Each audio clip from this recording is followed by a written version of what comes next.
పుట్టినవాడు ఆయన దృష్టికి ఎట్లు శుద్ధుడు కాదు. ఆయన దృష్టికి చంద్రుడు కాంతి గలవాడు కాడు, నక్షత్రములు పవిత్రమైనవి కాదు. మరి నిశ్చయముగా పురుగు వంటి మనుషుడు, పురుగు వంటి నరుడు ఆయన దృష్టికి పవిత్రుడు కానేరుడు కదా. ప్రభునందు ప్రియులారా, ఈ ఉదయకాలం మనం చదువుకున్న వాక్యంలో నరుడు దేవుని దృష్టికి నీతిమంతుడు ఎలా కాగలడు అనే ఈ ప్రశ్న ఆనాడు బిల్దదు అడిగినట్లుగా లేకపోతే కలిగినట్లుగా మనం చూస్తున్నాం. ఈ ప్రశ్న ఈనాటికి కూడా చాలా మందికి ఉందంటే వాళ్ళందరూ బిల్దదులే కదా. అయితే ఆనాడు దేవుని దృష్టికి నరుడు ఎలా నీతిమంతుడు అవుతాడో అది తెలియబడలేదు, కానీ ఈనాడు మనం దేవుని దృష్టికి నీతిమంతులమయ్యాం యేసుక్రీస్తునందు విశ్వాసం ఉంచటం వల్ల. రోమీయులకు రాసిన పత్రిక 3:24 తెలుసు కదా. కాబట్టి నమ్మువారు ఆయన కృపచేతనే క్రీస్తు యేసునందు విమోచనము ద్వారా ఉచితముగా నీతిమంతులని తీర్చబడుతున్నారు. మాత్రమే కాదు, ఆయన దృష్టికి శుద్ధులయ్యాం. తన సన్నిధిని పరిశుద్ధులుగాను, నిర్దోషులుగాను, నిరపరాధులుగాను నిలవబెట్టుట కొరకై ఆయన మాంసయుక్తమైన దేహమందు మరణం వలన మనం సమాధానపరచబడ్డాం. కొలస్సీ పత్రిక 1:22. అయితే యేసుక్రీస్తు మరణం ద్వారా మనం దేవునితో సమాధానపరచబడటం ద్వారా మనము దేవుని సన్నిధిలో పరిశుద్ధులుగా, నిర్దోషులుగా, నిష్కలంకులుగా మనం నిలబెట్టబడ్డాం. కాబట్టి దేవుని దృష్టికి నరుడు ఎలా నీతిమంతుడయ్యాడు, దేవుని దృష్టికి ఎలాగ నరుడు నిర్దోషి అయ్యాడు లేదా శుద్ధుడయ్యాడు అనేది మనం చూస్తున్నాం.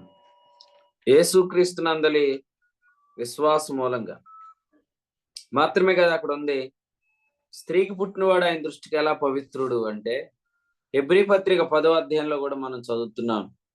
10వ వచనంలో ఆయన శరీరము ఒక్కసారి అర్పించబడుట చేత దేవుని చిత్తమును బట్టి పరిశుద్ధపరచబడి ఉన్నాం. అసలు మనం దేవుని దృష్టికి పరిశుద్ధులం అవటం అనేది ఆయన చిత్తం.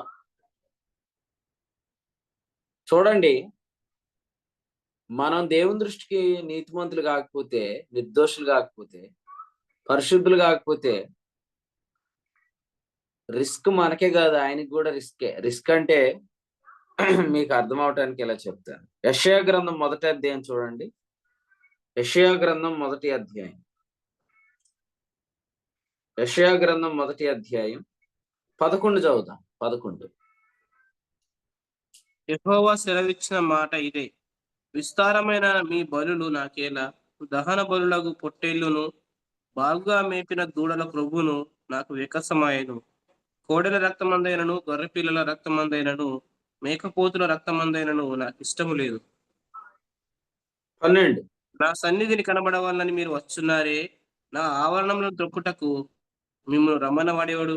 మీ నైవేద్యము పాపములను తీసివేయలేని బలులతో మనుషుడు దేవుని దగ్గర రావటాన్ని, ముఖ్యంగా ఇశ్రాయేలీలు రావటాన్ని ఆయన ఏమన్నాడు ఇక్కడ? నా సన్నిధికి వస్తున్నారా అనలేదు, నా ఆవరణాలు త్రొక్కుతున్నారా అన్నాడు. ఇప్పుడు చెప్పండి, ఇప్పుడు మనం చక్కగా ఇల్లంతా క్లీన్ గా చేసుకున్న తర్వాత సిస్టర్స్ చాలా ప్రయాసపడి కడుక్కుంటారు కదా. ఆ తర్వాత పిల్లలు తొక్కుకుంటూ వచ్చేస్తారు, ఈపు మీద దెబ్బలు పడిపోతాయి కదా. శుభ్రంగా ఏదైనా ఆరబెట్టారనుకోండి బయట, కొన్నిసార్లు ఏం చేస్తాం, చూసుకోకుండా తొక్కేస్తాం. సో వాళ్ళకి చాలా కోపం వస్తుంది.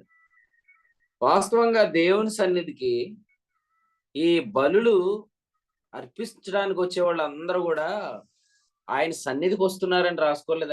ఆయన ఏమని రాసుకున్నాడు? నా ఆవరణాలు త్రొక్కుతున్నారు అన్నాడు. ఈ రిస్క్ అంతా లేకుండా చేయాలంటే అసలు వీళ్ళ తొక్కటం ఆయనకి వెక్కసం అయిపోయింది. అందుకని ఆయన ఏం చేశాడు? ఈ బలులు అనే నిబంధనని ఎత్తిపడేశాడు అనే మాట ఎక్కడుంది?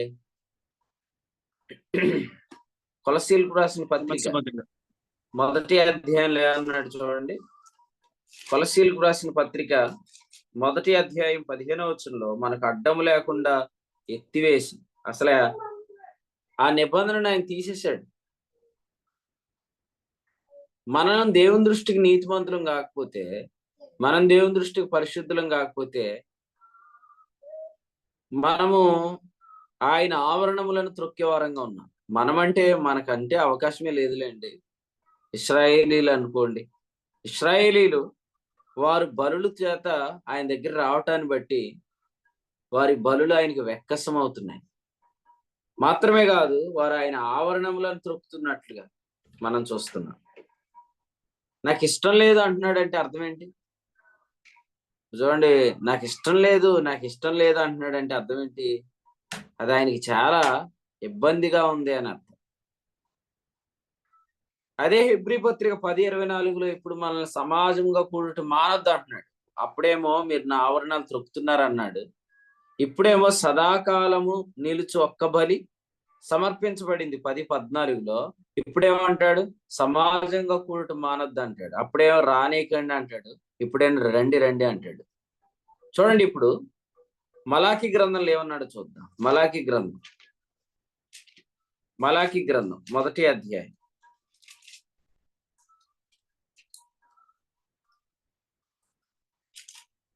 మలాకి గ్రంథం 1వ అధ్యాయం వచనం చూడండి, వచనం 10 చదువుదాం. వచనం 10. మీలో ఒకడు నా బలిపీఠము మీద నిరర్ధకముగా అగ్ని రాజబెట్టకుండానట్లు నా మందిరపు వాకిన్లను మూయివాడొకడు మీలో ఉండి ఎడల మేలు. మీ యందు నాకు ఇష్టం లేదు. మీ చేత నేను నైవేద్యము అంగీకరింపనని సైన్యములకు అధిపతియగు యెహోవా సెలవిస్తున్నాడు. ఈ వచనం చూడండి ఏమంటున్నాడు? మీ యందు నాకు ఇష్టం లేదు అంటున్నాడు. మీ యందు అంటే మీ అర్పణలు యందు అని. ప్రసాద్ అన్న జాయిన్ అయ్యాడన్నా? వచ్చాను సార్. ఉందా? లేదు, నీ మొహం నా మొహం ఒకరి మొహం ఒకరు చూసుకో. Right, okay. జాయిన్ అయ్యాడా శామ్యుయల్ పీటర్? లేదండి.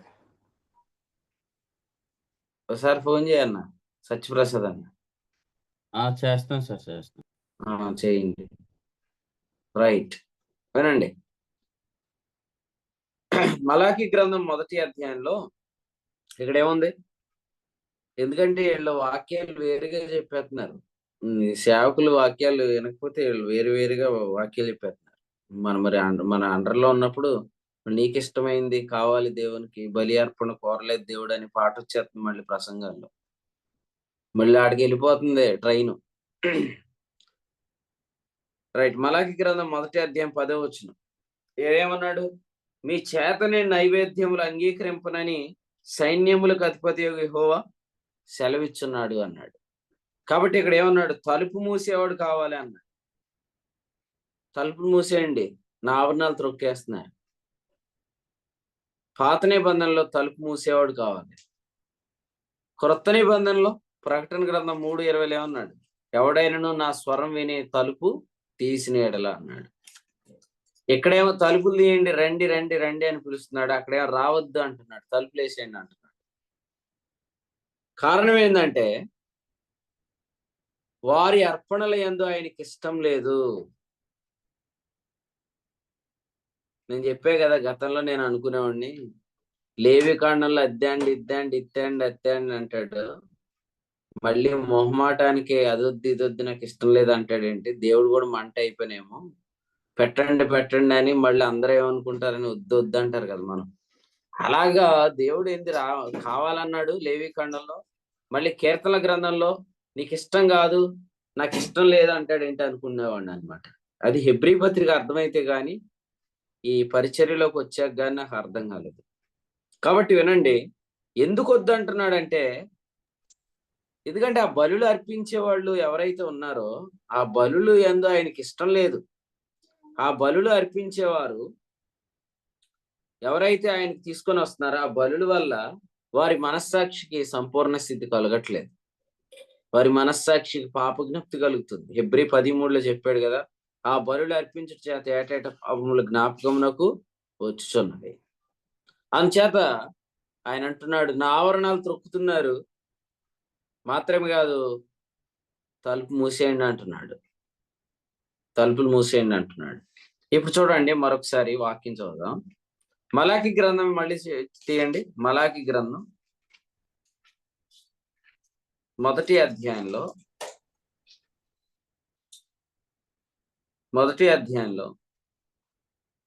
6వ వచనం చదువు.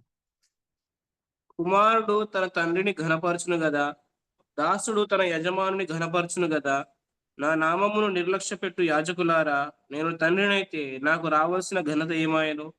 నేను యజమానుడనైతే నాకు భయపడువాడు ఎక్కడ ఉన్నాడు అని సైన్యములకు అధిపతియగు యెహోవా మిమ్మల్ని అడగగా, ఏమి చేసి నీ నామమును నిర్లక్ష్య పెట్టితిమని మీరందరూ నా రైట్. బలిపీఠం బలులు మీద అర్పించినప్పుడు ఆ నిబంధనలో ఆయన నామము నిర్లక్ష్య పెట్టబడటం ఆయన చూశాడు. ఆయనకి ఇష్టం లేదు, ఆయనకి వెక్కసమైంది, ఆయన నిర్లక్ష్యం చేయబడుతున్నాడు. సో అందుకని ఏమంటున్నాడు, తలుపు మూయవాడు ఒకడు ఉండాలి అంటున్నాడు. కానీ ఇప్పుడు దేవునికి స్తోత్రం, ఇప్పుడు తలుపు తీయండి.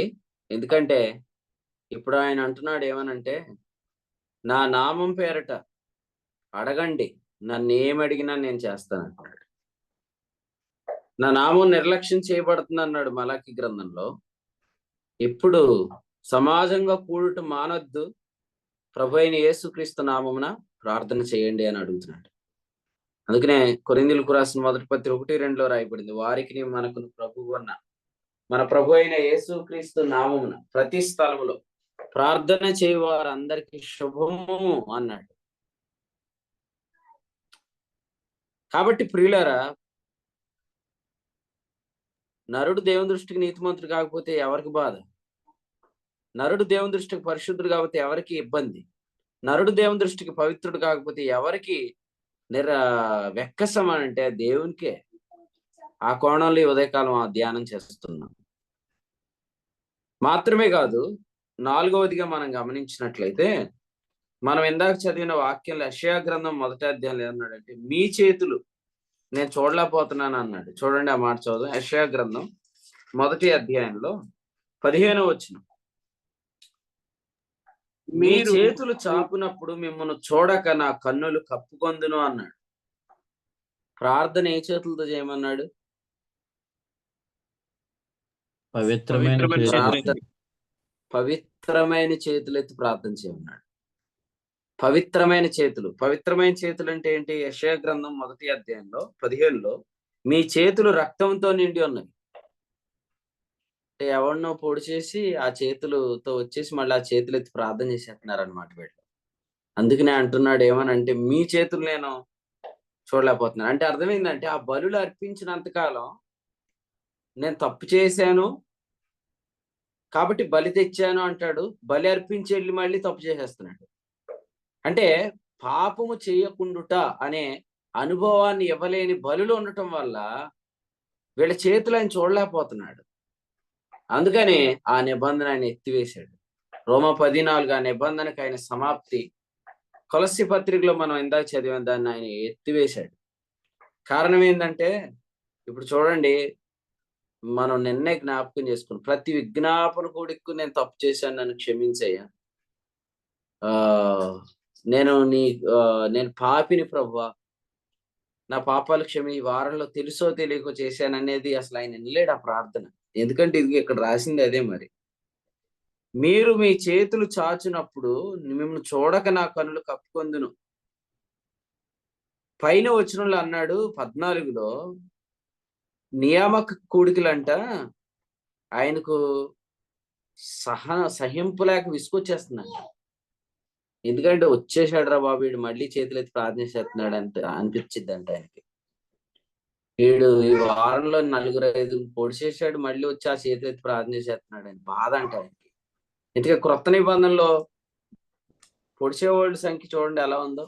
యోహాను మొదటి పత్రిక 3వ అధ్యాయంలో వచనం 15, తన సహోదరుని ద్వేషించువాడు నరహంతకుడు అనే మాట ఇక్కడ రాయబడింది. సో క్రొత్త నిబంధనలో నరహంతకుడు అనే వివరణ ఎలా ఇచ్చాడు? క్రొత్త నిబంధనలో నరహంతకుడు అనే వివరణ ఎలా ఇచ్చాడంటే, తన సహోదరుని ద్వేషించువాడు నరహంతకుడు అని ఇచ్చాడు. చూసారా? అంటే ఎవరైతే సహోదర ప్రేమ కలిగి లేరో వారు చేసే ప్రార్థనలు ఇప్పుడు మనం చూస్తున్నప్పుడు ఆ ప్రార్థన ఇప్పుడు ప్రభుకి ఎలా ఉంటుందో ఆలోచించేయండి. కానీ ప్రభుకు స్తోత్రం చెల్లిద్దాం. క్రొత్త నిబంధన ఫలం ఏంటి? New covenant fruit. గలతీ పత్రిక 5:22 ప్రేమ. క్రొత్త నిబంధన ఉపదేశ సారం ఏంటి? తిమోతి 1:5 ప్రేమ. కాబట్టి ఈరోజు మనం మరణంలో నుండి జీవంలోనికి దాటిన హెబ్రీయులం. మరణంలో నుండి జీవంలోనికి దాటిన వారు ప్రేమను ఫలించగలరు. అందుకని ఇక్కడ చెప్పాడు, ప్రేమ లేని వాడు మరణమందు నిలిచి ఉన్నాడు. మనమైతే మరణంలో నుండి జీవంలోనికి దాటాం. దయచేసి వినండి. నరుడు దేవుని దృష్టికి ఎట్లు నీతిమంతుడు కాగలడు, స్త్రీకి పుట్టినవాడు ఆయన దృష్టికి ఎట్లు నిర్దోషి కాగలడు, పవిత్రుడు ఎట్లు కాగలడు అంటే పవిత్రుడు అవ్వకపోతే ఇబ్బంది మనకే కాదు దేవునికి. ఎందుకంటే ఇప్పుడు మనం చెప్పుకున్న అనుభవాలన్నీ కూడా నా ఆవరణాలు వారు త్రొక్కుతున్నారు, నా నామాన్ని వారు నిర్లక్ష్యం చేస్తున్నారు, వారి నియామక కాలాల్లో నాకు బాధగా ఉన్నాయి, నేను వాటిని సహించలేకపోతున్నాను, వారి చేతులు నేను చూడలేకపోతున్నాను అన్నాడు. ఆ బలులు అర్పించినంతకాలం బలులు అర్పించేస్తాం, తప్పులు చేసేస్తాం.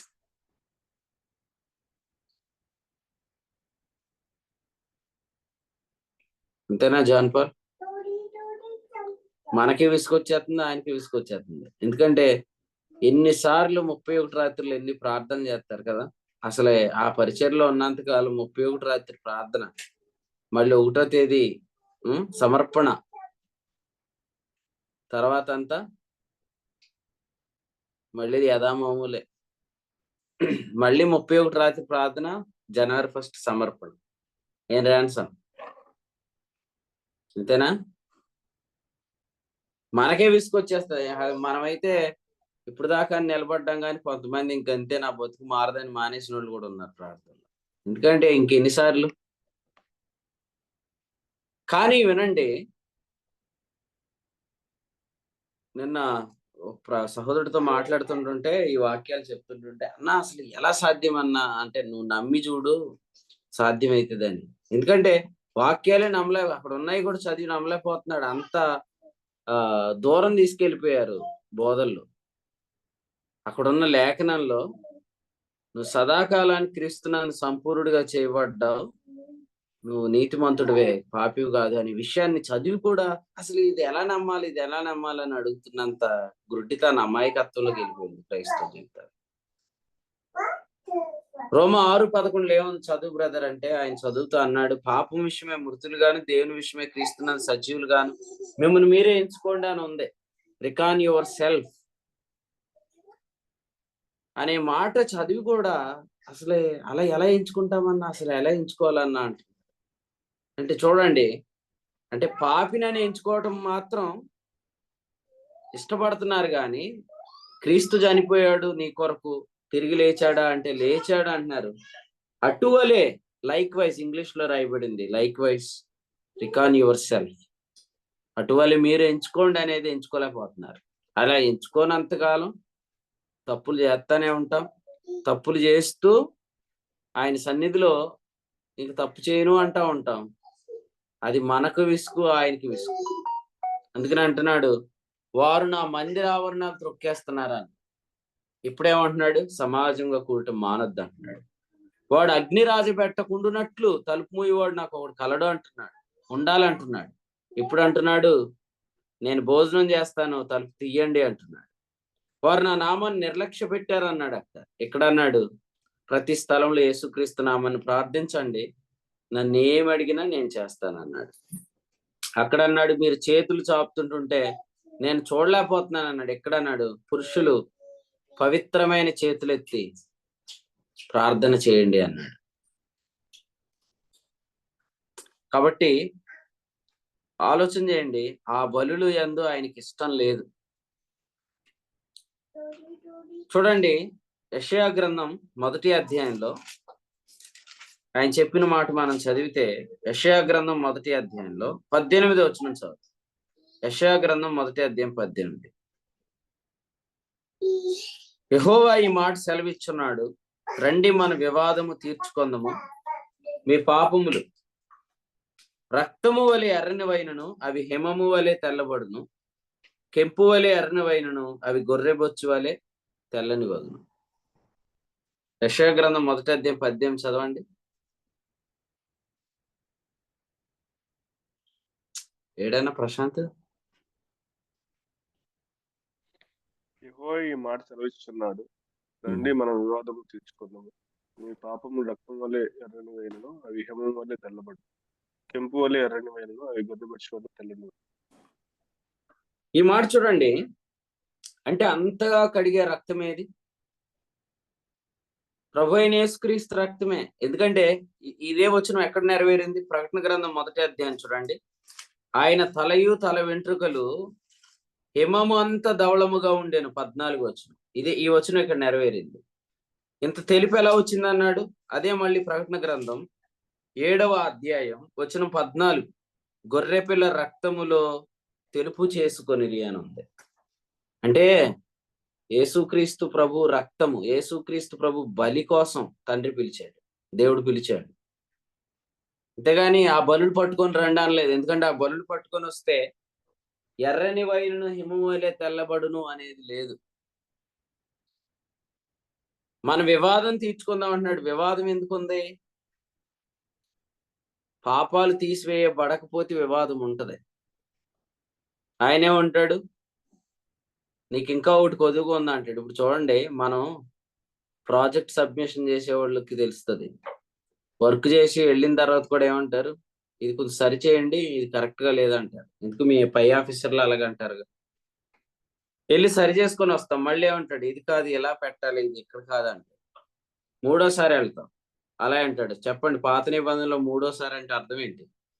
మూడవసారి యేసుక్రీస్తు నీవు నన్ను ప్రేమించున్నావు అని అడిగినందుకు పేతురు మిక్కిలి వ్యసన పడ్డాడు. సో మనం కూడా వ్యసన పడతాం, కానీ పైకి మాత్రం okay sir I will do it sir, okay sir వస్తాను సార్ అంటాం. ఎన్ని తిట్టుకుంటారు లోపల. జాన్పల్ అంతేనా కదా, పై ఆఫీసర్ని తిట్టుకుంటారు.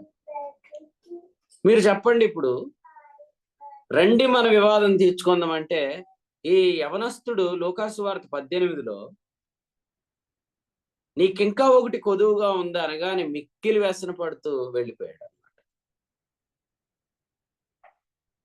కదా. భార్యను ఇంకా రా మనం కలిసి ఉందాం, కాపురం చేసుకుందాం, ఈ గొడవలు వద్దు, మీ అమ్మగారు ఊసి నేనెత్తను, మీ నాన్న ఊసి నేనెత్తను, నువ్వు కూడా మా అమ్మ మా నాన్న ఊసి ఎత్తద్దు, కలిసి హ్యాపీగా ఉందాం అని వస్తారు.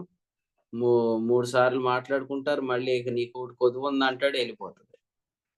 వెళ్ళిపోయిన తర్వాత మళ్ళీ పిలుస్తాడు, నువ్వు లేకపోతే ఆ టీ అట్టేవాడు లేడు, టిఫిన్ ఉండేవాడు లేడు, వచ్చే నువ్వు అని.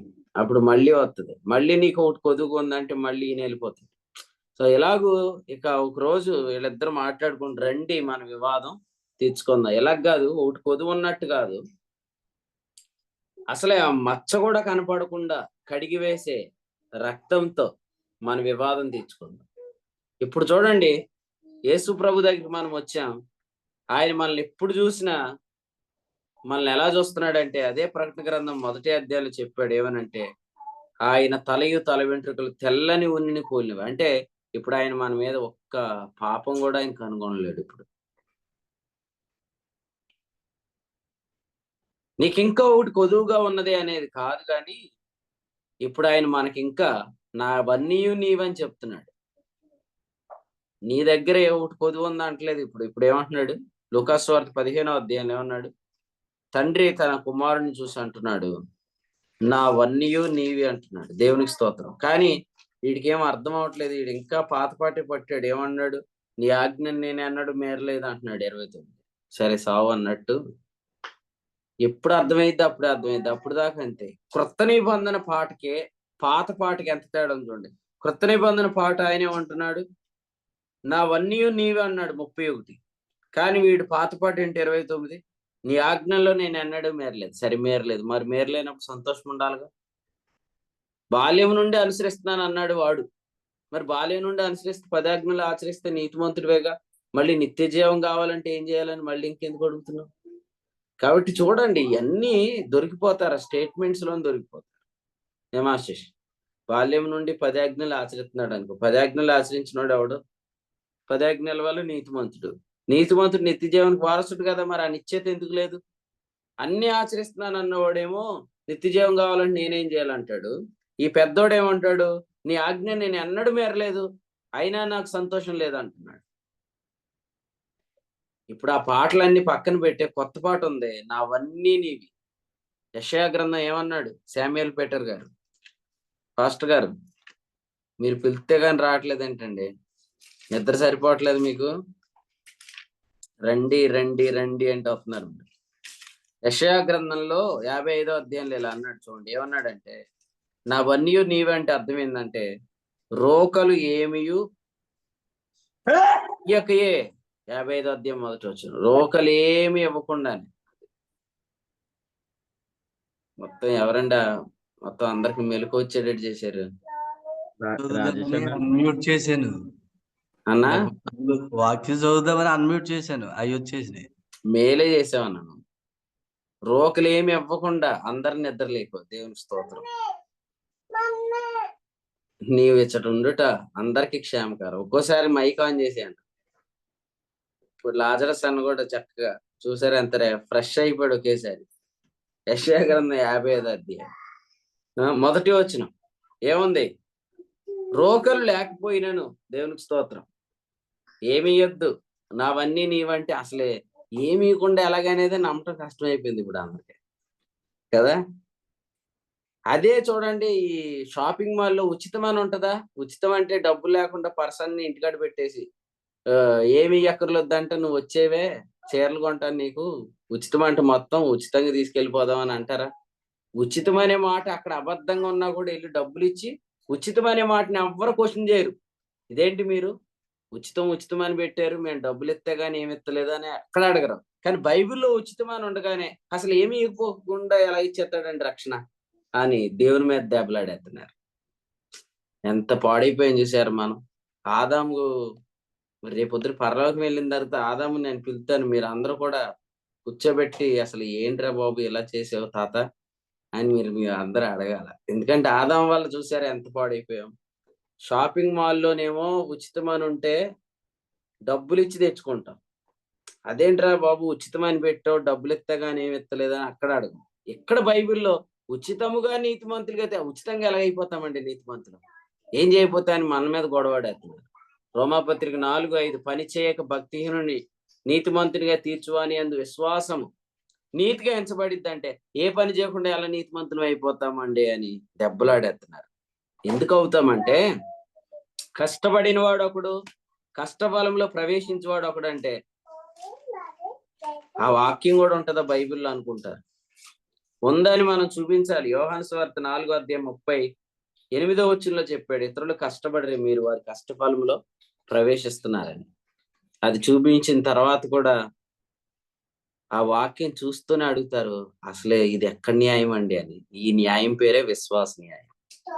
రోమపత్రిక 3వ అధ్యాయం. ఎందుకంటే ఇప్పుడు చెప్పండి, చిన్న పలహారం పెట్టినందుకే చదవకపోతే మనం ఇన్నిసార్లు అంటాం, గారేసాను కనీసం చూసావు, చెప్పను కూడా చెప్పలేదు మైక్లో, పైకి మాత్రం ఏమంటారు, పర్లేదు బ్రదర్ దేవునికి తెలిస్తే చాలు మాకు గారెలు కూడా అంటారు. చెప్పకపోతే ఫీల్ అవుతారు. మరి ఇప్పుడు పొరపాటును కానీ ఆయన మన క్రియా న్యాయాన్ని బట్టి నీతిమంతులు తీరిస్తే 4వ అధ్యాయంలో ఏమన్నాడు? అతిశయ కారణము దేవుని ఎదుట అబ్రహాము కలగదన్నాడు 4:2. కానీ క్రియా న్యాయాన్ని బట్టి అయితే అతిశయ కారణం కలుగుతుందిగా. అతిశయపడిపోతాం. ఎవ్వడికి అతిశయం. ఇప్పుడు నేను ఒకటి అంటే, అతిశయం వల్ల నష్టం ఏంటి అసలు? ఇప్పుడు ఫర్ ఎగ్జాంపుల్ ఆశీష్ ఉన్నాడండి, తన క్రియను బట్టి నీతిమంతుడయ్యాడు. అతనికి అతిశయ కారణం ఉంటుందా ఉండదా? దేవుని ఎదుట ఉంటది. ఈ అతిశయ కారణం వల్ల నష్టం ఏంటి దేవునికి? మనం ఈ ఉదయం మాట్లాడేదంతా దేవునికే, మన గొడవ తర్వాత చూద్దాం. ఎందుకంటే దేవుడు ఇదంతా ఎందుకు ఎత్తిపడేశాడు మీకు చెప్పాలి. ఇప్పుడు ఆశీష్ అతిశయించడం వల్ల దేవునికి నష్టం ఏంటి? ఆశీష్ ఏమంటాడంటే ఇంకెవడు నీతిమంతుడు కానిడు. ఇప్పుడు వాసన వచ్చాడు అనుకోండి, దేవుని దగ్గరికి వచ్చి, దేవా ఇదిగో నేను ఫలాన్ని చేశాను, నేను నీతిమంతుడు అంటే ఆశీష్ పిలిచి ఏం చేశాను, నేను చేసినంత చేశాను, ముందెళ్ళి నా అలా చేసిరా నువ్వు అంటాడు. వాసన నీతిమంతుడు అవనవాడు. భానుశ్రాన్ని వచ్చాడు అనుకోండి, భానుశ్రాన్ని కూడా ఏమంటాడు, కరీంనగర్ నుంచి వస్తే సరిపోద్ది ఏంటి, నాలాగా నువ్వు ఉంటే తప్ప నువ్వు దేవుని ఎదురు నువ్వు వెళ్ళిపో అంటాడు. అంటే అతిశయ కారణం ఉంటే మనం ఎవరిని గుడి ఎక్కనేమో, గుడికి రానేమి. అందుకనే దేవుడు ఏం చేశాడంటే, ఈడు గాని ఒక్క రూపాయి పెట్టిన ఈ రూపాయి కోసం ఒకసారి ఒక ఆయన అప్పుడే జాయిన్ అయ్యాడంటే మా అనోక్ అన్నాడు అని చెప్తాడు. హోప్ లో ఒక్క నెల 200 కట్టాడంట, ఒక్క నెలే. మరి వివరాలు ఉంటాయి, మీరు ఎప్పుడైనా మీకు అకౌంట్ వివరాలు కావాలంటే అడగండి, ఖచ్చితంగా లెక్కలు మాత్రం ఖచ్చితంగా ఉంటాయి ఆయన దగ్గర. ఒక నెల 200 కట్టాడంట. మొత్తం ఇప్పుడు ఎన్ని నెలలు సత్యప్రసాద్ గారు? సుమారు ఎన్ని నెలలు? 24 నెలల పైన దాటిందిగా మన పరిచర్య. ఇది జూమ్ దాటిందా లేదా? దాటి సార్, దాటి 24 నెలల పైనే దాటింది. 24 నెలలకి ఒక్కొక్కటి 200 చొప్పున వేయండి. మిమ్మల్ని ఏం లెక్కలు అడుగుతలేదు, ఊరికి వేయండి. ఎంత అయింది? 24 రెళ్ళు 48 కదా, 5,000 అనుకోండి. 5,000 ఎక్కడ, 200 ఎక్కడ? 200 ఇచ్చిన తర్వాత అన్నాడంటే ఒకరోజు, ఎవరో ప్రేయర్ రిక్వెస్ట్ పెట్టారు, పొరపాటును కానీ హోప్ లోంచి డబ్బులు ఇస్తారేమో, ఇవ్వకుండా మన డబ్బులు అయ్యా అన్నాడంట. అంటే ఇది ఎలా ఉందంటే, దేవుడికి ఇచ్చిన తర్వాత కూడా మనదే ఇక లెక్క. దేవుడితో మాట్లాడతాం మనం కదా. ఆయనే పాపం ఏమంటాడంటే, నావన్నీ నీవురా అంటాడు. మనం మాత్రం అంటాం నీవన్నీ మనం అంటాం. చాలా తెలివైన వాళ్ళు మనం. కోడిచ్చి కూడా కోడి గుడ్డెట్టిందా అని అడుగుతాం మనం. ఈ కోడి ఇచ్చిన తర్వాత గుడ్డెట్టినా గుడ్డెట్టకపోయినా మనకు అనవసరం కదా, కానీ అడుగుతాం అంతేగా. ఇక్కడ చూడండి, పొరపాటును కానీ 200 ఇచ్చినందుకే ఇక మిగిలిన వాళ్ళందరినీ ఆడిని జాయిన్ చేయకండి, ఆడిని అడ్మిట్ చేయకండి, ఆ డబ్బులు వేయలేదా అండి. ఆమెను అసలు ఆపేయండి. అసలు పాటిస్తున్నారండి మీరు, అసలు నెల నెల 200 ఎత్తుందా అని అడుగుతారు. అందుకనే అసలు ఏమీ ఇవ్వకుండా జాయిన్ అయితే అందరినన్నా రానిస్తారని దేవుడు అన్నాడు. అసలు ఏముద్ర బాబు, నువ్వు ఇచ్చే రూపాయికి కూడా నేను తట్టుకోలేను, ఆపేయమన్నాడు అంతే. కాబట్టి దేవుడు ఉచితమైన కృపనిచ్చాడు మనందరికి. ఎందుకంటే ఎవడు అతిశయించడానికి లేదు, ఎవరిని ఆపడానికి లేదు. అందరిని రానియండి, ఎవరిని మీరు ఆపడానికి వీలే లేదు. ఎందుకంటే రాజేష్ అన్న ఉన్నాడా? రాజేష్ అన్న మైక్ ఆన్ చేసుకుంటూ బాగుంటుంది సార్. అన్న నరసం బాపు గురించి చెప్పన్నా. సుజాతకు నవ్వుతుంది. నిజంగా కొంతమంది ఎలా ఉంటారంటే, వాళ్ళు ఏం పెట్టకపోయినా కొన్నిసార్లు వాళ్ళు తినేస్తున్నారేమో, వీళ్ళు తినేస్తున్నారేమోనని మనం అందరం అంతే కదా. మన అందరం ఆదాము శరీరం కలిగిన వాళ్ళు. మన అందరి బుద్ధి అలాగే ఉంటది. ఒకళ్ళని అంటలేదు నేను, కానీ అందరి బుద్ధి అలాగే ఉంటది. చూడండి, ఒకవేళ నిజంగా మనం కానీ ఏమన్నా ఇన్వెస్ట్మెంట్ పెట్టామనుకోండి, ఎవరన్నా రానిస్తామా? ఆయనది 99 షేర్ అండి, మనకు 1 షేర్ ఇచ్చాడు ఆశీష్. మన ఎంత ఇన్వెస్ట్మెంట్ 1%. అయినా కూడా అసలు మనం ఓవర్ యాక్షన్ చేస్తాం. మా కాలేబర్నకు కానీ 0.5% ఇచ్చినా కూడా అసలే ఆడికి పాట ఇవ్వకుండా అంటాడు, వీడికి ప్రార్థన ఇవ్వకుండా అంటాడు. ఉన్నాడా? ఆడేంటంటే ఈ మధ్యలో ఎక్కువ కనపడుతున్నాడు, ఆడు హోప్ లో 200 కడతాడు లేదా అంటాడు. అది మరి. కాబట్టి ఏనా నిన్ను కూర్చి నువ్వు సాక్ష్యం చెప్పు సారి. అసలు నిజంగా దేవుడికి మనం ఏదైనా ఇచ్చి నీతిమంతులు అయ్యి ఉంటే ఎవరిని అసలు రాని. అందుకని దేవుడు ఏమన్నాడంటే, మీకు అందరికి వందనాలు రా, ఆ డబ్బులే నేను నా కొడుకు పెట్టుకుంటాం, మీరు మాత్రం ఏమి ఇవ్వద్దని చెప్పాడు అనమాట. దేవునికి స్తోత్రం. అందుకనే ఉచితంగా ఇచ్చాడు, లేకపోతే అన్ని వివాదాలే. అసలు క్రైస్తవ సంఘంలో వివాదాలు రావటానికి కారణం ఏంటంటే, ఉచితం అనే పదానికి అర్థం తెలియకపోవటమే. అసలు ఉచితం అంటే ఇంకెవ్వడు అతిశయించడానికే లేదు. అతిశయాలు లేని దగ్గర అసలు వివాదాలే ఉంటాయి. వివాదాల కారణాలు ఏవైనా చెప్పండి, కానీ పెత్తనమే వెనకాల కనపడదు. కానీ అది పెత్తనం కోరుకోవటం వల్ల వస్తాయి వివాదాలు.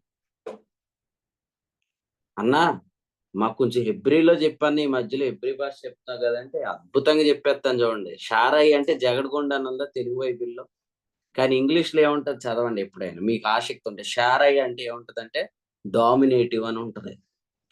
డామినేటివ్ అంటే షారయి అనే మాటలో ఏమనుందంటే షీఈస్ డామినేటింగ్. అందుకనే దేవుడు ఏం చేశాడు, ఇప్పుడు అబ్రహామును యజమానుడా అని పిలిచేటట్టు నోరు మార్చేసాడు అంతే. ఇప్పుడు డామినేషన్ ఎవరిదేక, ఇక అబ్రహామునే డామినేటివ్ అని నువ్వు అని చెప్పేశాడు. సో డామినేటివ్ లో నుంచి జగడాలు పుడతాయి. ఒక అసంతృప్తి అన్నమాట. ఏంటంటే నన్ను అసలు ముందు ఎట్టట్లేదు, నన్ను పట్టించుకోవట్లేదు, నాకేం ఇవ్వట్లేదు, ఈ మధ్యలో నన్ను చిన్న చూపులు చూస్తున్నారు. ఇది వచ్చేసిందంటే ఇక గొడవలు, వివాదాలు వచ్చేస్తాయి. అందుకనే అతిశయ కారణం కొట్టివేయబడాలంటే again and again we have to read the definition of free. Free అంటే ఏంటో మనకు అర్థం అవ్వాలి. ఉచితము అనే పదాన్ని మనం ఎక్కువగా తెలుసుకోవాలి, నేర్చుకోవాలి. ప్రతిరోజు ఉచితం అనే పదాన్ని నేర్చుకోండి, మీలో అతిశయ కారణమే ఉండదు, వివాదాలే జరగవు అనమాట. అందుకనే ఇప్పుడు చెప్పండి, 5 విషయాలు చెప్పుకున్నాం. నరుడు దేవుని దృష్టికి నీతిమంతుడు కాకపోతే మొదటి మాట, ఆయనకి ఇష్టం లేదు, ఆయనకి అసహ్యం, ఆయన నామం నిర్లక్ష్యం చేయబడుతుంది. మాత్రమే కాదు, ఇప్పుడు మనం చదువుకున్నాం కదా ఈ వివాదాలు కదండి. మీలో ఎంతమందికి గొడవలు అంటే తలకాయ నొప్పి? అసలు గొడవ అంటే నాకు ఇష్టం ఉండదన్నా, నాకు భయం అన్నా అనేవాళ్ళు ఉన్నారా? ఉంటే దేవునికి స్తోత్రం. దేవుని పేరు ఏంటి తెలుసా? శాంతమూర్తి. ఏ మూర్తి? ఎక్కడుంది ఈ పేరు?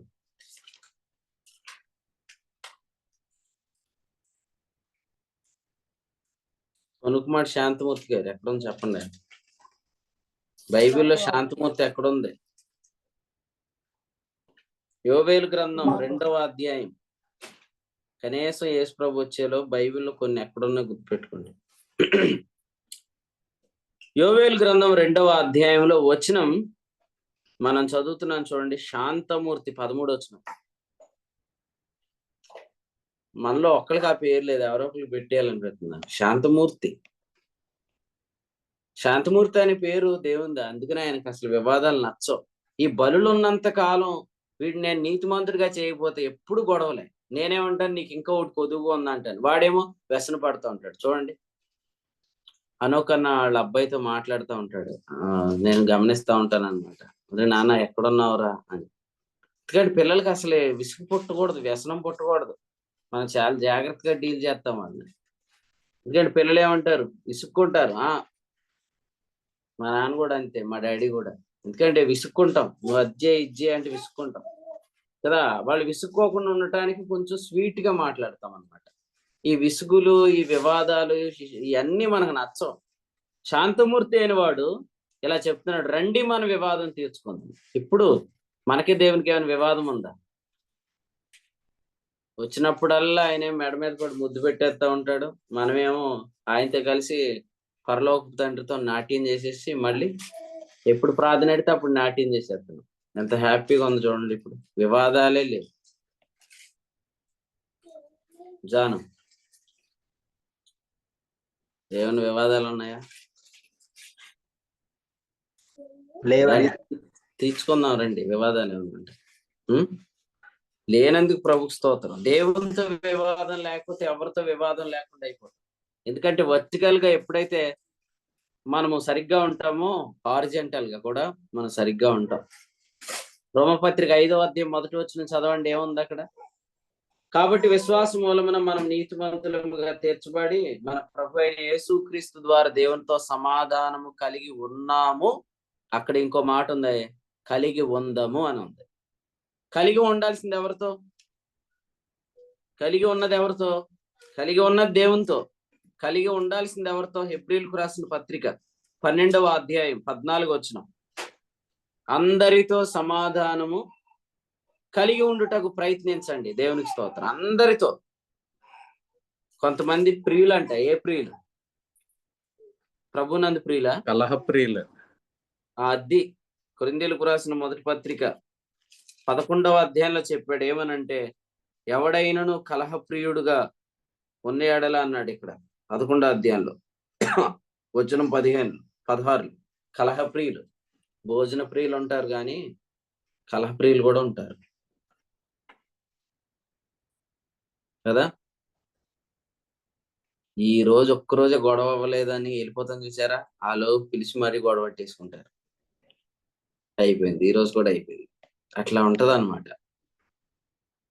అయితే దేవునికి స్తోత్రం, ఇప్పుడు వివాదం లేదు. యెషయా గ్రంథం 1వ అధ్యాయం. యెషయా గ్రంథంలో 1వ అధ్యాయంలో మరొక శ్రేష్టమైన మాట చదువుతాం. దేవుని దృష్టికి మనం నీతిమంతుడిగా తీర్చబడటం ద్వారా జరిగిన మరొక మేలు.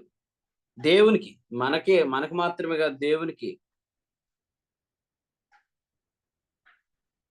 చూడండి, యెషయా గ్రంథం 1వ అధ్యాయం వచనం 15 చదవండి.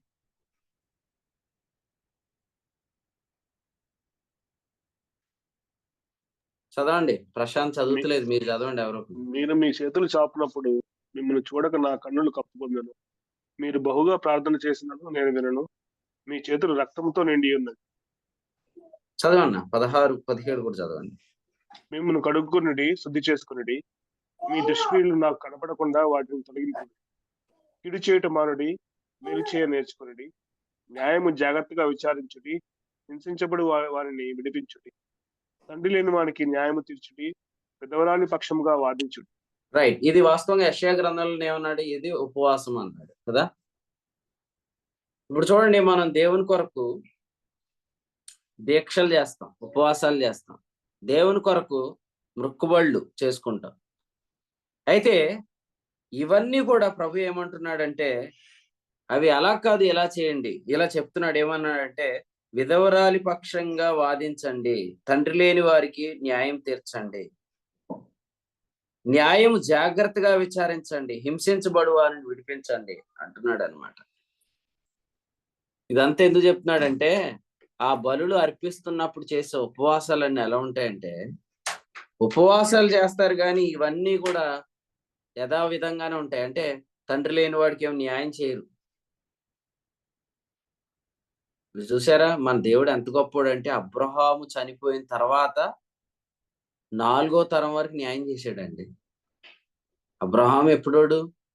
అతను 4వ తరం వారికి ఆయన న్యాయం చేశాడు. ఏమని చెప్పాడు తెలుసా? మీ నాన్న చచ్చిపోయాడు అనుకోకండి, నేను మీ నాన్న దేవుడినే అన్నాడు. అంటే ఇప్పుడు మన డాడీ ఉన్నదాకా మనల్ని ఎలా చూస్తారు? మన డాడీ పోయే చూడండి. ఇప్పుడు ఎన్ని సంఘాలలో ఎంత అక్రమమైన బోధలు చేస్తున్నారు. నా మీద ఎందుకు అటాక్ చేస్తున్నారు? మా నాన్న లేడనేగా. మా నాన్న ఉన్నాడు అనుకోండి, ఎవడు నోరు ఎత్తడు తెలుసా? మామూలుగా ఉండదు ఆయనతో. ఇప్పుడు మా నాన్న లేడని నా మీద అటాక్ చేస్తున్నారు. అయినా దేవుడు ఏమన్నాడు? తండ్రి లేని వారికి న్యాయం చేయండి అన్నాడు. ఇంకోటి ఏంటంటే, మన తల్లిదండ్రులు ఆయన దగ్గర సజీవంగా ఉన్నారు. మన తండ్రి సజీవంగా ఉన్నాడు, మన తల్లి సజీవంగా ఉన్నాడు. దేవుడు తప్పక న్యాయం చేస్తాడు. ఎందుకంటే అబ్రహాం చనిపోయిన తర్వాత 430 సంవత్సరాలకే మోషేతో మాట్లాడుతూ నిర్గమాకాండం 3వ అధ్యాయంలో అన్నాడు, నేనున్నాను అన్నాడు. నా పేరేందంటే నేను ఉన్నవాడు 3:14 మాత్రమే కాదు, మీ నాన్న, మీ తాత, మీ ముత్తాత కూడా నాతోటే ఉన్నాడు అన్నాడు. నేను అబ్రహాము దేవుడను, ఇస్సాకు దేవుడను, యాకోబు దేవుడను. అంటే నేను సజీవుల దేవుడను. నా దృష్టికి అబ్రహాం, ఇస్సాకు, యాకోబు బ్రతికే ఉన్నారు అన్నాడు. కాబట్టి మనోళ్ళు చచ్చిపోతే మనకు అన్యాయం చేసేసేవాళ్ళు ఉంటారని మీరు అనుకోకండి. ఎందుకంటే మనకు న్యాయం చేసేవాడు కూడా ఉన్నాడు. తండ్రి లేని వారికి న్యాయం చేయండి అని ఎందుకు అన్నాడంటే, తండ్రి లేకపోతే పిల్లల మీద లోకు అన్నమాట. జాగ్రత్తగా వాళ్ళు చచ్చిపోతే వీళ్ళకి అన్యాయం చేద్దామని చాలా మంది అనుకుంటారు, కానీ దేవుడు జరగనేడు.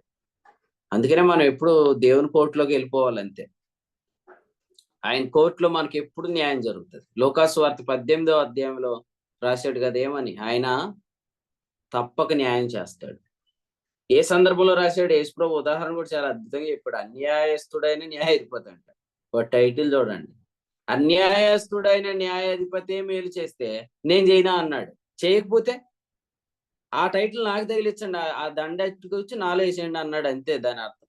ఆ యేసుప్రభు ఏపించుకోడుగా, కాబట్టి ఖచ్చితంగా న్యాయం చేస్తాడు.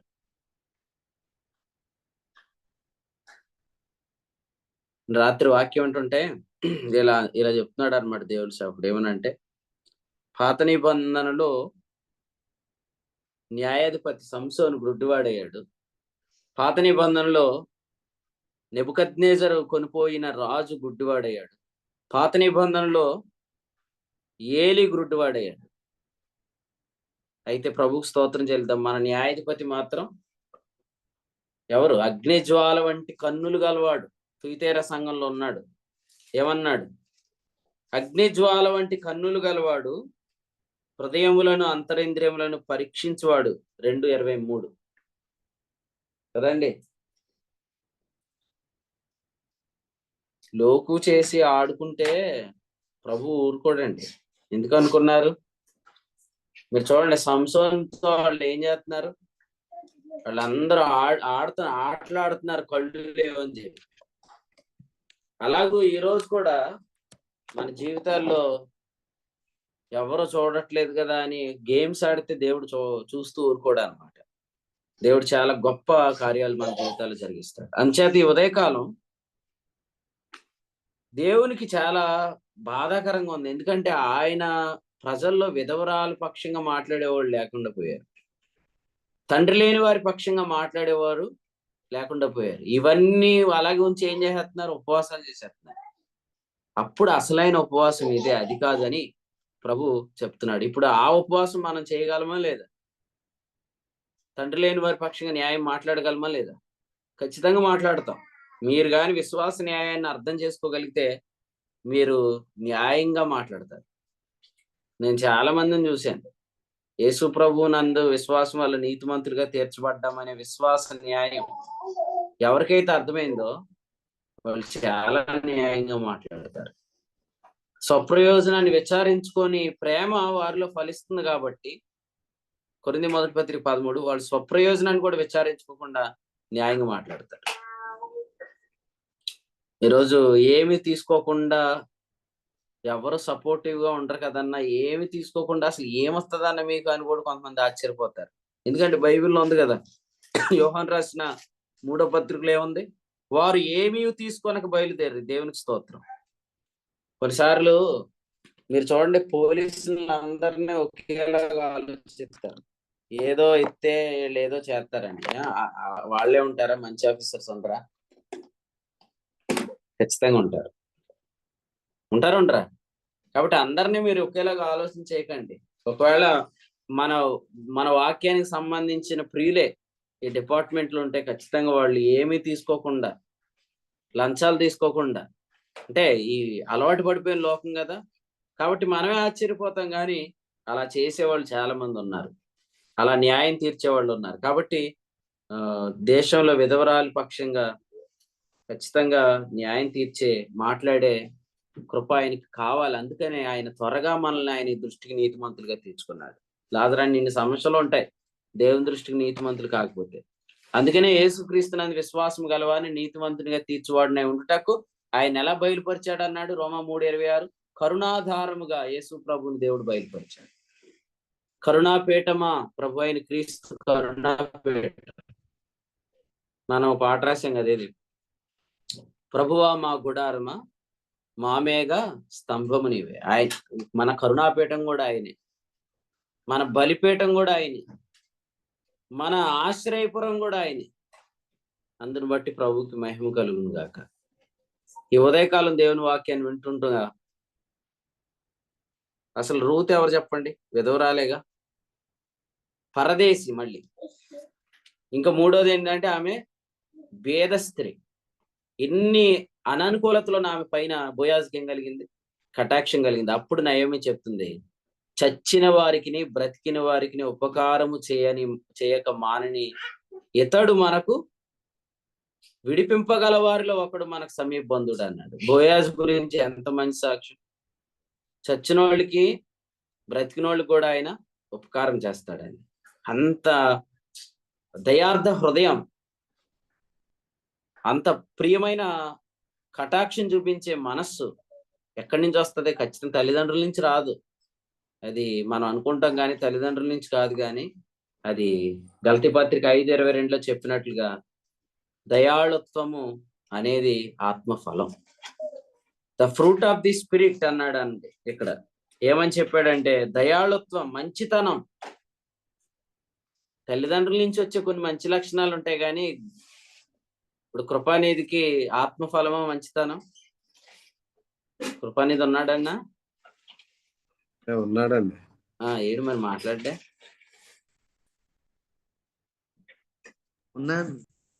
ఉన్నావా? నీ పేరేమి? కృపానిధి. ఉన్నవాడు. మీరు చూడండి, కృపానిధి మంచోడే కాదు, చెడ్డోడు అని ఒకళ్ళన్నా అనగలరా? అనలేరు. ఎందుకంటే అసలు లాజరస్ అన్న అయితే అసలు అనలేడు, అంటే ఊరుకోడు కూడా. కృపానిధి చాలా మంచోడు. అది ఆయన సొంత మంచితనం. సొంత మంచితనంలో చాలా చెడ్డతనాలు ఉంటాయి మనలో. కాబట్టి మనం అందరం మంచోడు అంటున్నారని మురిసిపోకండి. ఆత్మఫలమైన మంచితనాన్ని కోరుకోవాలి. ఎందుకంటే మన మంచితనం వేరు, ఆత్మఫలం వేరు. అర్థమైందండి? మన మంచితనం ఒకవేళ మనకు తల్లిదండ్రుల నుంచి వచ్చినా, మనలో ఉన్నా కూడా దాన్ని దేవుడు మంచితనం అని ఇక్కడ రాయలేదు. ఆత్మఫలంలో వచ్చేదే మంచితనం అని రాశాడు. ఆ మంచితనం బోయాజులో ఉంది. తన భార్యని ఎలా చూశాడు బోయాజు? అంతకుముందు రూతు ఎక్కడి నుంచి వచ్చింది? ఆమె బ్యాక్గ్రౌండ్ ఏంటి? అవన్నీ అసలు ఈయన ఎలా చెప్పాడు తెలుసా? నువ్వు మోయాబు నుండి వచ్చావంటగా. అలా అనలేదు. నీవు నీ జన్మభూమిని విడిచి నువ్వు వచ్చావు, నువ్వు చేసిన త్యాగం అనే మాటలు చెప్తూ అన్నాడు, నీకెంతకు ముందున్న మంచి పేరు కంటే ఇప్పుడు నీ మంచి పేరు ఇంకెక్కువైపోయింది అన్నాడు. అసలు మీరు చూడండి, ఇంత పెద్ద పెద్ద ఆఫీసర్స్, పొలాలున్న ఇంత పెద్ద పెద్ద రైతు ఒక అమ్మాయి గురించి ఎంత ఎంక్వైరీ చేయాల్సిన అవసరం ఉందా? పోనీ ఇలా అనుకుందాం, ఏండే ఏమో ఆయనకి పెళ్లి చేసుకోవాలని ఉందేమో అంటారేమో. పెళ్లి చేసుకోవాలని ఆయనకు ఉందా అసలు? అలా ఎంక్వైరీ చేశాడా? ఆయనే చెప్పాడు కదా. అమ్మాయి వచ్చి ఏమనింది? నువ్వు మమ్మల్ని విడిపింపగలవారిలో ఒకడువాని కానీ ఆయన అన్నాడు, లేదు లేదు లేదు, నాకంటే ముందటివాడు ఇంకొకడు ఉన్నాడని చెప్పి. కాబట్టి ఆ ప్రేమ కూడా నిష్కపటమైన ప్రేమ. కపటంతో ఏమన్నీ అడగలేదు. అయినా ఆమెను చేసుకుంటే నష్టమే తప్ప లాభమే లేదు. ఎందుకంటే ఆమెను విడిపించాలంటే నయోమి కలిగిందంత విమోచించాల. చాలా ఆస్తిపరుడు కాబట్టి ధైర్యంగా ఒక అడిగేశాడు. ప్రభుకు స్తోత్రం. దేవుడు ఆ ఇంటిని ఆశీర్వదించి ఆ ఇంట్లోంచి రాజవంశాన్ని పుట్టించాడు. అదే రూతు గ్రంథం 4వ అధ్యాయం ఆఖరి వచనం. కాబట్టి ఉదయకాలం ఈ వర్తమానం విన్న మనమందరం దేవుని దృష్టికి నీతిమంతులు అవటం వల్ల దేవుడు వీటన్నిటిని ఎత్తిపడేశాడు. ఇప్పుడు విధవరాలకి న్యాయం జరిగింది. ఇప్పుడు ఆమె జీవితంలో ఒక అద్భుతమైన పురుషుడు వచ్చాడు. మాత్రమే కాదు, పేద స్త్రీకి న్యాయం జరిగింది. ఆమె బోయాజు పొలాలన్నిటికీ ఆమె హక్కుదారురాలైంది. మాత్రమే కాదు, పరదేశికి న్యాయం జరిగింది. ఆమె ఇప్పుడు బెత్లెహేమీయురాలు. ఇంకా చెప్పాలంటే ఇశ్రాయేలు వంశపు స్త్రీ. రాహాబు వాళ్ళ అత్తగారు ఎలాగైతే మరి యెరికో స్త్రీ ఇశ్రాయేలు వంశంలోకి వచ్చేసిందో, తన కోడలు రూత్ కూడా అట్లనే వచ్చిందనమాట. కాబట్టి ఆయనకు చాలా ఇష్టం. ఇవి జరగాలంటే క్రొత్త నిబంధనలోనే జరుగుతాయి. పాత నిబంధన క్రింద మరి ఉపవాసాలు చేస్తారు కానీ తండ్రి లేని వారికి న్యాయం చేయరు, విధవరాలి పక్షంగా మాట్లాడరు. కానీ క్రొత్త నిబంధనలో సాధ్యం. కాబట్టి మనం అందరం కూడా క్రొత్త నిబంధన సంఘంలో పాత నిబంధన పద్ధతులు ఆచరిస్తే మనం కూడా ఎట్లనే ఉంటాం. విషయం ఏంటంటే పాత తిత్తుల్లో పాత రసమే పోయాలి, క్రొత్త తిత్తుల్లో పాత రసం పోయకూడదు. పాత బట్ట కొత్త గుడ్డ. అందుకనే సంఘం అనేది పాత నిబంధనలో లేదు. సంఘం అనేది క్రొత్త నిబంధన పునాది మీద కట్టబడింది. కాబట్టి ఇందులోకి కర్ర గడ్డి కొయ్యకాలు తేకూడదు. తెస్తే పరిస్థితులు వేరే విధంగా ఉంటున్నాయి. అందుచేత నరుడు దేవుని దృష్టికి ఎట్లా నీతిమంతుడు అవుతాడని ప్రశ్న బిల్దదులకు మీరు ఎవరు అడగొద్దు. నరుడు దేవుని దృష్టికి నీతిమంతుడు అవుతాడా? ఆవిడ ఖచ్చితంగా అవుతాడు. ఎంత నీతి! దేవుడు ఎంత నీతిమంతుడో మనం అంత నీతిమంతుడిగా చేశాడు. తాను నీతిమంతుడు, యేసునందు విశ్వాసం. అసలు మీరు ఇది నమ్ముతా ఉంటే ఈ ఉదయకాలం మనం చెప్పుకున్నవన్నీ దేవునికి ఎంత ఆనందం. ఇప్పుడు ఆయన నామం నిర్లక్ష్యం చేయట్లేదు. మన అర్పణ లేదు, ఆయనకి అసహ్యం లేదు. మనం రాకూడదని ఆయన తలుపులు మూయట్లేదు. ప్రకటన గ్రంథం ఫిలదెల్ఫియాలో ఏమన్నాడు? తలుపు నీ ఎదుట తీసి ఉంచి ఉన్నాను, దానిని ఎవడును వేయనేరడు అన్నాడు. మాత్రమే కాదు, మనం చదువుకున్నట్లుగా వివాదం లేదు, ఎప్పుడు సమాధానమే, ఎప్పుడు సంతోషమే. ఇప్పుడు మనం చదువుకున్నట్లుగా ఉపవాసాలు ఇవన్నీ కూడా క్రొత్త నిబంధనలు ఆయన కోరుకున్నట్లు జరుగుతున్నాయి. న్యాయం తీర్చే మనసు ప్రభు మనకి ఇస్తున్నాడు. అందుని బట్టి ప్రభుకు స్తోత్రం చెల్లించుకుంటూ ఈ ఉదయకాలం ఇట్టి వర్తమానాన్ని మనకు అందించిన మన ప్రభువుని కొనియాడుతూ ఈ తలంపులు ప్రభు మనందరి వినిటిలో దీవించును గాక. ఆమేన్. యోబు గ్రంథము 25వ అధ్యాయం నుంచి ప్రభు మరొక శ్రేష్టమైన వర్తమానం ద్వారా తన దాసుని పరిశుద్ధాత్మ సహాయంతో వాడుకుని అందించిన వర్తమానాన్ని బట్టి ప్రభువుని స్తుతిస్తున్నాం. యోబు గ్రంథంలో 25వ అధ్యాయంలో నరుడు దేవుని దృష్టికి ఎలా నీతిమంతుడు అవుతాడు, స్త్రీ కన్య వాళ్ళు ఏ విధంగా దేవుని దృష్టికి నిర్దోషి అవుతాడన్న ప్రశ్నను జ్ఞాపకం చేస్తూ దేవుడు మానవుల పట్ల కరుణ చూపించి ఎర్రనమైన మన పాపాలన్నిటిని మరి మాటి మాటికి అర్పించే బలులన్నిటిని తీసివేసి ఏ వ్యక్తి కూడా మరి ఎవరు కూడా అతిశయించుకోవడానికి వీలు లేకుండా ఉచితంగా మా అందరినీ నీతిమంతులుగా చేసి ఆ యొక్క నిబంధనలో ఆయన కలుగుతున్నటువంటి వారి పాపాల వలన ఏటేటా అర్పించే బలుల వలన ఆయన కలుగుతున్న అసహ్యం వెక్కసం నా గుమ్మం తొక్కొద్దు అని తొక్కుతున్నారు అని ఆయన కలుగుతున్నటువంటి బాధను మనకు జ్ఞాపకం చేస్తూ అయితే కొత్త నిబంధనలో మనం ఉచితంగా నీతిమంతులుగా చేర్చి మరి ఎర్రమైనటువంటి మన పాపాలన్నింటినీ తెల్లని ఉన్నిన పూలని వాటి వల్లే మరి హిమ వంటి తెల్లగా చేసిన తర్వాత ఏ వ్యక్తి అతిశయ కారణం కూడా కొట్టివేయబడి ఉచితంగా నీతినిచ్చి తద్వారా ఆయన నామాన్ని బట్టి ప్రార్థన చేసి ఆయన నామాన్ని ఏదడిగినా ఇవ్వడానికి ప్రభు ఈ యొక్క నిబంధనలో ఆయన చూపించినటువంటి ప్రేమను మరొకసారి దేవుని సేవకుల ద్వారా మనకి స్పష్టంగా మాట్లాడారు. అందుని బట్టి ప్రభుని స్తుతిస్తూ శ్రేష్టమైన తలంపులు అందించిన దేవుని సేవకులు కూడిపక్షం వందనాలు తెలియజేస్తున్నా. ఇప్పటి వరకు నిలిచి వాక్యమైన ప్రియులకు కూడా ప్రభు నాలుగు వందనాలు తెలియజేస్తున్నా. ఈ సమయంలో దేవుని సేవకులు ఇంజనీర్లో పరిచయం చేస్తున్న సత్యప్రసాద్ గారు ముగింపు ప్రార్థన చేస్తారు. అలాగే ఈరోజు దేవుని సేవకులు ప్రయాణం కొరకు అలాగే సాయంత్రం జరిగే కూడికల కొరకు రేపటి దినం కాకినాడ తిమ్మాపురంలోను అలాగే చీడిలోను అలాగే సాయంత్రం పెద్దాపురంలో జరిగే కూడికల కొరకు ప్రార్థన చేయండి. అలాగే మే నెలలో 12 నుంచి 16వ తేదీ వరకు జరిగే సమ్మర్ కాన్ఫరెన్స్ కొరకు ప్రార్థన చేయండి.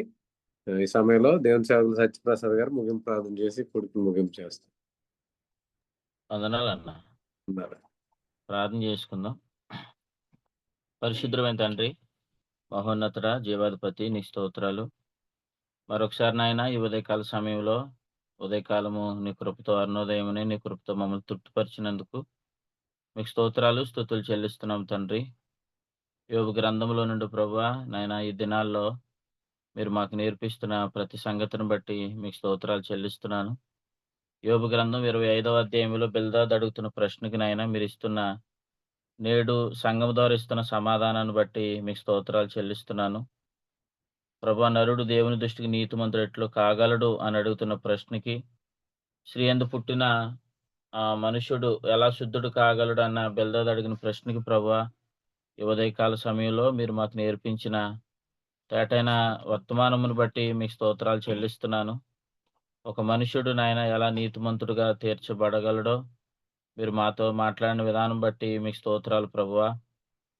నాయన మాట మాటికి ఇచ్చే బలుల వల్ల అవి ఏమాత్రం ప్రయోజనకరమైనవి కాదని, మాట మాటికి ఇచ్చే బలుల వల్ల నాయన అది పాపజ్ఞప్తి కలుగుతుందన్న విషయాన్ని మీరు మాట్లాడుతూ ఒక్క అర్పణ ద్వారా సదాకాలానికి ప్రభు మమ్మల్ని పరిశుద్ధులుగాను యేసుక్రీస్తునందు విశ్వాసం ఉంచడం ద్వారా మమ్మలను నీతిమంతులుగా తీర్చినందుకు మీకు స్తోత్రాలు తండ్రి. ప్రభా నాయన మేము ఉచితముగానే నీతిమంతులుగా తీర్చబడ్డాం. అతిశయ కారణం లేకుండా ప్రభా నాయన మీరు చేసిన విధానం బట్టి మీకు స్తోత్రాలు. అబ్రహాము నాయన క్రియల మూలముగా నీతిమంతులుగా తీర్చబడిన ఎడల అతనికి అతిశయ కారణం ఉంటుందని, కానీ అతిశయ కారణం అది కొట్టివేయబడింది. ప్రభా నాయన అతిశయ కారణం ఎట్లు కొట్టివేయబడింది, అది విశ్వాస న్యాయమును బట్టి అని మీరు మాకు తెలియచేసిన విధానం బట్టి మీకు స్తోత్రాలు. అతిశయ కారణం ఎక్కడుంటుందో అక్కడ వివాదాలు ఉంటాయన్నారు, కానీ వివాదాలకి మూలం అతిశయం, అతిశయానికి మూలం ఉచితంగా కలిగింది నీతి అని ఒప్పుకోకపోవడం అని ఈ ఉదయకాల సమయంలో మీరు మాతో మాట్లాడిన ప్రతి సంగతిని బట్టి మీకు స్తోత్రాలు. అవును ప్రభా నాయన, బలుల రక్తం ద్వారా ఒక మనుషుడు నాయన ఎప్పటికీ నీతిమంతుడు కాలేడు అయ్యా ప్రభా నాయన, కానీ మీ అందు విశ్వాసం ఉంచడం ద్వారా మీరు ఇస్తున్న గొప్ప స్థితిని బట్టి మీకు స్తోత్రాలు చెల్లిస్తున్నాను. ఎవరైతే బలుల రక్తం ద్వారా అయ్యా నాయన పాప క్షమాపణ పొందాలి, నీతిమంతులుగా తీర్చబడాలి అని అనుకున్నారో వారి వల్ల నాయన నీ నామము నిర్లక్ష్య పెట్టబడిందని, అయ్యా నాయన వారి విషయంలో మీ నాయన మీకు వెక్కసము కలిగిందని, అయ్యా నాయన అది వివాదమని, అది మీకు ఎంత మాత్రం ఇష్టం లేదని, వారిని నా ఆవరణం త్రొక్కుట అని మీరు మాట్లాడిన సంగతులు ఉదయకాల సమయంలో మీరు మాతో మాట్లాడారు. నేడు మమ్మల్ని అయితే అయ్యా సమాజముగా కూడుట మానద్దు అని అంటున్నారు. మీ సన్నిధి యందు నాయన ఆసక్తి కలిగి ఉండమంటున్నారు. కానీ అప్పుడున్న వారి అనుభవం వేరు నాయన, నేడు మాకు ఇస్తున్న అనుభవాలు వేరు. ప్రతిదినము ధైర్యంగా నీ కృపాశాసనం దగ్గరకు వచ్చి కృప పొందుకునే కృప మీరు మాకు ఇచ్చినందుకు మీకు స్తోత్రాలు తండ్రి. మీ సన్నిధిలో నిరంతరం ఆనందించే భాగ్యం ఇచ్చారు. మీ సన్నిధిలో నిరంతరం నాయన మీరు ఉంచిన ఆ సంపూర్ణమైన సంతోషాన్ని అనుభవించే కృప మీరు మాకు అనుగ్రహించినందుకు మీకు స్తోత్రాలు చెల్లిస్తున్నాను. ప్రభువా నాయన సమస్తము నేను చేస్తున్న ఆజ్ఞలు చిన్నప్పటి నుంచే నేను పాటిస్తున్నాను. చిన్నప్పటి నుంచి ఆజ్ఞలు చేస్తున్నాను వ్యక్తి నాయన తండ్రి నిత్య జీవానికి వెళ్తాను నిశ్చయిత లేకుండా ఉండగా నేను ఒక ఆజ్ఞనైనను తప్పిపోలేదన్న తండ్రి పెద్ద కుమారుడు తన జీవితానికి నెమ్మది లేదు. కానీ ప్రభా సమస్తము మీ ద్వారా మాత్రమే కలుగుతుంది. నావన్నీ మీవి అని మీరు చెప్పినట్లుగా రోకలు లేకుండా ఉచితంగానే తీసుకోండి అని మీరు మాట్లాడుతున్నారు. అయ్యా నాయన మాకు ఉచితంగా మీరు ఇస్తున్న ప్రతి అనుభవాన్ని బట్టి మీకు స్తోత్రాలు చెల్లిస్తున్నాను ప్రభువా. ఈ ఉదయకాల సమయంలో మీరు మాతో మాట్లాడి మాకు అందించిన ప్రతి సంగతిని బట్టి మీకు స్తోత్రాలు చెల్లిస్తున్నాను. అయ్యా నాయన నువ్వు త్వరగా న్యాయం తీర్చివాడవు. అన్యాయస్తుడు కాదు, అన్యాయస్తుడైన న్యాయాధిపతి కాదయ్యా. త్వరగా నువ్వు న్యాయం తీరుస్తున్నావు. అందును బట్టి మీకు స్తోత్రాలు చెల్లిస్తున్నాను. చచ్చిన వారికి బ్రతికిన వారికి కూడా ఉపకారం చేయు బోయాజుగా మీరుంటూ నాయన మీరు మాకు చేస్తున్న ప్రతి ఉపకారమును బట్టి మీకు స్తోత్రాలు చెల్లిస్తున్నాను ప్రభువా. నాయన దినదినము నాయన మాకు సమృద్ధి అయిన మీ కృపనిస్తూ మీ సమృద్ధి అయిన కృపా వర్షంతో నాయన మమ్మల్ని తడుపుతూ దినదినానికి నాయన మమ్మల్ని వృద్ధిలోనికి తెస్తున్నందుకు మీకు స్తోత్రాలు చెల్లిస్తున్నాను. ఈ పరిచర్య నాయన కేవలం మీ శక్తిని బట్టి మీ బలాన్ని బట్టి నాయన ఈ ఆత్మను బట్టి నడిపించబడుతున్నట్లుగా అయ్యా నాయన మీరు మా ఎదుట కనుపరుస్తున్న ప్రతి గొప్ప కార్యమును బట్టి మీకు స్తోత్రాలు. మీరు మాకు వినిపిస్తున్న గొప్ప గొప్ప సాక్ష్యాలు బట్టి మీకు స్తోత్రాలు చెల్లిస్తున్నాను. అయ్యా ప్రభా గత రాత్రి నాయన రాజమండ్రిలో బైబిల్ క్లాస్ చూసుకొని నాయన మరలా మాటూరు ప్రాంతానికి వెళ్ళడానికి సేవకునికి మీరు ఇచ్చిన కృపను బట్టి మీకు స్తోత్రాలు. మరలా ఉదయమనే నాయన జూములో కూర్చొని వాక్యం చెప్పడానికి మీరు ఇచ్చిన కృపను బట్టి మీకు స్తోత్రాలు. నీ సేవకులు ప్రభునందు ప్రయాసపడుతుండగా మీరు ఇస్తున్న కృప వెంబడి కృపను బట్టి కూడా మీకు స్తోత్రాలు. కూడికని ఏర్పాటు చేస్తూ నిర్వహిస్తున్న ప్రభా ప్రియులు ఆనోకన్నను బట్టి మీకు స్తోత్రాలు. అలాగే జూమ్కి చేరువచ్చిన మా ప్రియ సహోదరులు అందరిని బట్టి కూడా మీకు స్తోత్రాలు ప్రభా. ప్రియ సేవకులను బట్టి మీకు స్తోత్రాలు. ఆయా స్థలాల్లో మీ సేవకులను ప్రభా నాయన మీరు వాడుకుంటున్నారు. ప్రతి ఒక్కరికి మీరు అనుగ్రహిస్తున్న కృపను బట్టి మీకు స్తోత్రాలు. ఇంకా నూతనమైన నాయన సహోదరులను ప్రియులను అయ్యా మీరు లేపండి. అయ్యా ప్రభా నాయన అనేక మంది నాయన నూతన సేవకులుగా మీరు పిలుచుకున్నారు. అయ్యా నాయన ప్రతి ఒక్కరిని మీరు వాడుకుంటున్నారు. అందుని బట్టి మీకు స్తోత్రాలు. ఇంకా ఘనమైన కార్యాలు ఈ పరిచర్య ద్వారా మీరు జరిగించమని అయ్యా నాయన నిరంతరం ఈ పరిచర్య నాయన ఘనపరుస్తూ పరిచర్య ద్వారా కలిగే ప్రతి ఫలాన్ని మేము అందరం అనుభవించడానికి సహాయం చేయండి.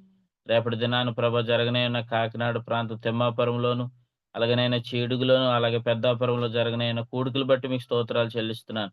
గత నెల ఉన్నతంగా తండ్రి చాలా అద్భుతమైన కార్యాలనైనా గత నెల మేము చూసాం. కాకినాడ పరిసర ప్రాంతాల్లో మీరు పరిచయం జరిగించారు. ఈ నెల కూడా మేము చూడబోతున్నాం.